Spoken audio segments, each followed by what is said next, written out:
बिस्मिल्लाहिर्रहमानिर्रहीम। अस्सलाम वालेकुम नाज़रीन, आप यूट्यूब चैनल देख रहे हैं। मैं इमरान ख़ान हूँ।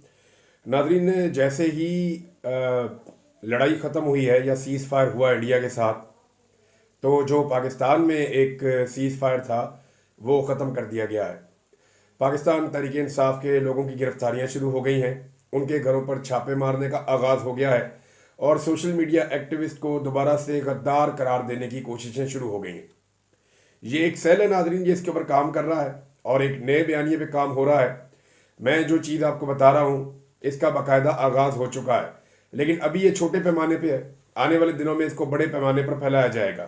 काम ये किया जा रहा है कि कुछ अधूरे जुमले निकाल कर ये साबित करने की कोशिश की जाएगी कि कुछ जो आज़ाद सहाफ़ती आवाज़ें हैं या जो इख्तलाफी आवाज़ें हैं और जो आम पाकिस्तानियों की भी एक बहुत बड़ी तादाद है और तहरीक इंसाफ या इमरान खान से ताल्लुक़ रखने वाली शख्सियात या पीटीआई के सोशल मीडिया एक्टिविस्ट, ये सारे इन्होंने वतन से गद्दारी की है।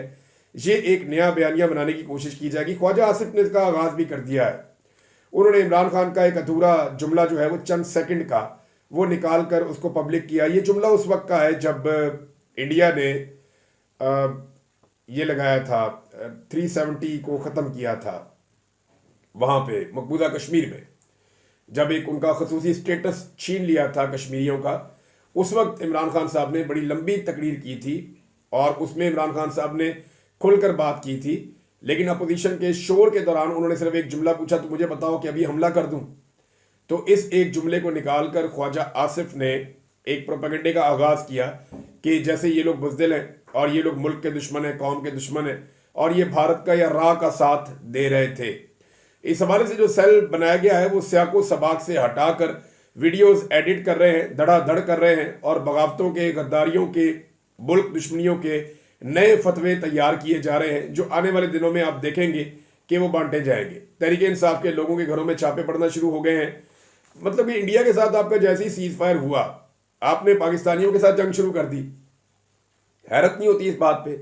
2 दिन पहले तक जिन लोगों की सपोर्ट चाहिए थी, 1 दिन पहले तक जो लोग आंखों का तारा बने हुए थे, जिन लोगों के खिलाफ तमाम बोलने वालों के आपने उनको रस्से बांध दिए थे और आपने कहा था कि इनके खिलाफ अभी कोई प्रोपेगेंडा नहीं करना क्योंकि ये वतन की लड़ाई लड़ रहे हैं, और साथ ही आपने उनके ऊपर हमला कर दिया है। ख्वाजा आसिफ साहब ने इसका आगाज़ किया। मरियम नवाज का मीडिया सेल भी एक्टिव है और एस्टेब्लिशमेंट का एक बड़ा पोर्शन है वो भी इसके ऊपर काम कर रहा है।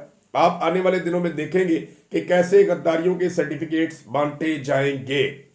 अब आपको मैं एक इसका दूसरा पहलू भी दिखाता हूं कि राणा सनाउल्लाह जो वफाकी काबीना का हिस्सा है, इमरान खान साहब के बदतरीन नाकदीन में से एक है। जावेद चौधरी साहब, ये भी इमरान खान साहब के नाकिद हैं, बहुत तनकीद करते हैं इमरान खान साहब पे और इनको एंटी इमरान खान एक आवाज़ के तौर पे देखा जाता है पाकिस्तान में।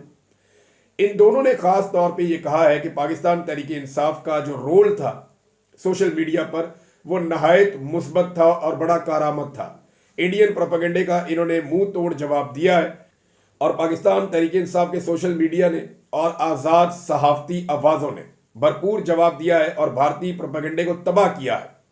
तो इनके साथ जो एक खामोश सीज फायर पाकिस्तान में चल रहा था, यानी तहरीक इंसाफ वाले निकलते थे एहतजाज करने के लिए पाकिस्तान के झंडे लेकर, साथ वो पाकिस्तान तहरीक इंसाफ के झंडे लेकर भी निकलते थे। तो ये पहली मरतबा हुआ पिछले 2 साल में कि उन्हें गिरफ्तार नहीं किया गया। लेकिन जैसे ही इंडिया के साथ सीज फायर हुआ, और ये सीज फायर अभी लंबा नहीं है, ये 12 तारीख की दोपहर के बाद तक के लिए सीज फायर है।